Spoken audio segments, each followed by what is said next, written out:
Hello everybody and welcome back to Gardens and Crystals with me, Wesley Peterson, and today I am out in our garden here at Crystal Cottage in the area called the Inner Garden. And here behind me I have a lot of Japanese knotweed growing, and I know what you're all going to say about this. It's an invasive species, it's terrible, it takes over whole areas, it can grow up in your house and through concrete, and it can spread like wildfire. But since we've had our Crystal Cottage, this Japanese knotweed has always been here, and it was in a much vaster area than it is now. I've managed to clear out as much as possible by trimming down constantly. Every spring when the new shoots start coming up, just keep trimming down and pulling up any roots that I can get up. Some have been very big and very difficult for me to move. Some are in between rocks, so it's very difficult to get everything. But each year I've seen that this Japanese knotweed has started residing. So you can slowly but surely get rid of it in areas you don't want. Now I actually really love this plant, and if it's in a controlled situation, then I think it should be allowed to be where it is. But in some countries it is actually illegal to have this plant or plant it or spread it in any way, like I know it is in the UK. But here in Sweden it's not illegal, but it is not advised to have this plant at all. But because I have it here and in the situation it's in, I really like the cover it gives in the summer. I love that Japanesey kind of feel because it really looks like bamboo. And I just love that it gets this 3-meter height and it has beautiful stems and leaves, and then it gets wonderful flowers, white flowers all over it in the spring. So I have a bunch of it here behind me, and you can see these spent stems that are 3 meters high above me here. And I need to go in now with my machete and chop all those down, ready for the new growth this spring season. Now, I don't want to keep fighting with this plant to get rid of it in this area at the moment, because I haven't got any plans for this corner just yet. But in the future, if I do, then I will have to get rid of this plant. And if so, we'll have to get a digger in to really get up all the roots. Because as I said, if you just trim and so forth like I have been, you can get it to stop growing as much, but it takes many years to get rid of it. So whatever you do, if you don't have this plant in your garden, do not plant it. But if you do have it like I do in an area where you can embrace it, then embrace it, but with great control. I never let this plant spread. I trim it anywhere it's not supposed to be. I pull up any roots anywhere that it's not supposed to grow. But in fact, the last 4 years, this plant has actually behaved. It hasn't moved beyond the area that I have. And as I said, the areas I didn't want it, it has started to reside. So I'm going to embrace this because it's in our inner garden here. It gives a wonderful Japanese exotic feel in the right place for me right now. So first thing I need to do is put on my gloves, and then I'm going to get my machete. As you see here, a really good solid machete, and I'm going to get in now and chop all the spent stems down so that the new growth can come out soon. Another great thing about this plant that I really do enjoy is that it is edible. You can eat it and it tastes very much like rhubarb. So when they're growing up and they look like thicker, larger pieces of asparagus, the same kind of shape on top, you can go in and then you can cut those and you can peel off the outer skin and you can make a lovely pie out of those, or jam, or anything, or you can just eat them as they are. They taste really, really good. So don't waste your Japanese knotweed. But anyway, I'm going to get in there and start chopping it up. So, some facts about this plant that you must never go out and collect and plant and spread in any way. If you have it on your property in a controlled situation, as I have right now, and you're enjoying the look of the plant, so be it. But never go and collect this plant and spread it anywhere. It is one of those plants that is classified in the top 100 most spreadable and invasive species of plants in the world, and it is not advisable to spread it because there are no natural enemies of this plant when it's outside of its natural environment in East Asia, in the countries of Japan, China and Korea, where it comes from.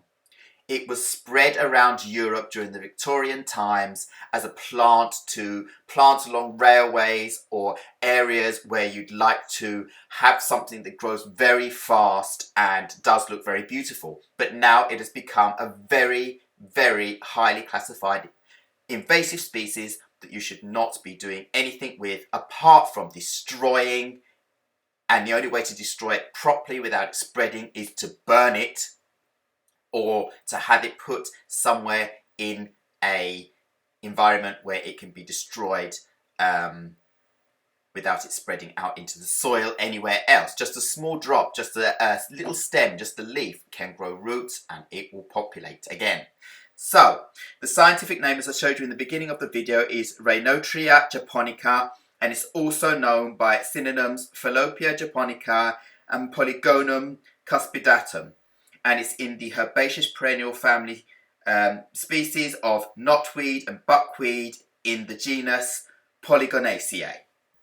Wow, this has really got my energy up. Feels good, I feel alive. It's lovely to get out and just smash stuff down sometimes, isn't it? And, well, as I said, this is a plant that I would most definitely not go out and just go and plant, but because it was here, I'm just learning to embrace it. And I'll be fighting it forever if I don't just learn to embrace it and enjoy it. And the way I've got it growing, as I said, it looks like a lovely little bamboo forest growing in the corner. Protects us from the road and from the street. So when we're sitting in our inner garden, you know, we have a nice cozy feeling. And it actually takes away a lot of the sound from the street when you're sitting just behind it. It's quite interesting because of the rustling and the sounds of the leaves and the stems of this plant. So off I go again for another round of smash up. So that was basically it. I only have to come out once a year to just chop down all of the spent stems. Now they're down on the ground and they're creating a new pile of mulch for the next year's growth. And that is another reason why this plant is so good at rejuvenating itself. It's so clever. It's an intelligent kind of plant. 1 minute, I've just lost my breath. That was a lot of hacking around. It's an intelligent kind of plant because it goes into chemical warfare with other plants around it through its root system. It sends out chemical messages so that other plants have a hard time growing. It stunts the growth of other plants. So this manages to race up to the sky, and it really does race up to the sky very quickly. I mean, within the month it's 3 meters high, and it only takes a couple of days from when it starts coming out to be like this. So it creates a chemical warfare with other plants, and I've noticed that with my Thuja brabant that I've planted behind, over on the right hand side away from the Japanese knotweed. Those Thuja brabant are thicker and have grown taller, and the ones I have just behind my Japanese knotweed here are growing slower and they're not as high and they don't seem to be as thick. So there is something going on there, but I want those Thuja brabant to win because I want that fence around here. So I'm keeping the Japanese knotweed a little bit further back above ground, but I can't really see what's going on below ground. Another thing that makes this plant a very intelligent kind of plant is that it grows up, as you see, these stems that are hollow like bamboo, and at the end of the season, when they dry out, they stay there as a protection over ground for the root system and the new shoots that are coming up below. And then, as they fall down onto the ground, they become a natural thick layer of mulch. So every single year, this plant is giving itself food and giving itself the energy to grow extremely quick. It grows on kind of tuberous kind of root systems that just spread out all over the place, and it can manipulate many types of situations. But one thing I know about this plant is it does not like frost or cold. So as soon as the frost comes, boom, it's dead. So in that way, it is kind of exotic. It has to be in the warmer temperatures, but it can grow in shady situations. It can grow in the bright sun. So it is adaptable, but of course it grows much better in a sunnier situation. It will get very high, but it can grow under the canopy of trees, in forests and so forth easily as well. It does like water, so you can find it along rivers and streams and brooks and things like that, but it can also live in drier situations. When we had the dry summer here last year, this plant was still thriving, although it did start getting yellowing leaves as well, and it had reached its growth height, so it just kind of stunted there. So in a moment, I'm going to take you in now and just give you a closer look of the area where I allowed this Japanese knotweed to grow for the time being. A little area where I'm really enjoying it. This is going to outrage many people, me talking about this plant like this, but as I keep saying, I am not advocating in any way that you go out and get this plant and plant it. It is only because I had it in this garden before I even bought the house. So now you can see that I've sorted out the edge area here. And then if we look over here, you can see where I have cut down all of the tall 3-meter high stems.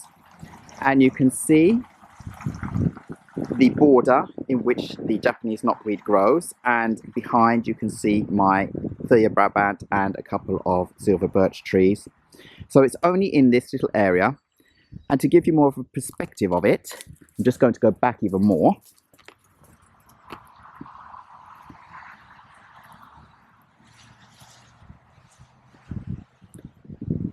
And there you go. So if you see from the inner garden here,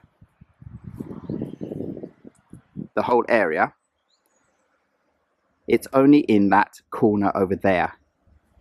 And these 2 plant beds you can see here in front of me are going to be moved this year, so we have a nice grass patch in here. But one day in the future, it is our plan to have a lovely big greenhouse or orangerie. So here, this is the area that I just chopped down. So you can see it's become a thick layer of mulch behind these Thuja Brabant. And before I know it, there will be shoots. And the area that was full of this Japanese knotweed before was in front of the annex here. All of the first 3 meters out, and all of this side was full of this Japanese knotweed. And as you can see, it's turned into grass, and I keep trimming it.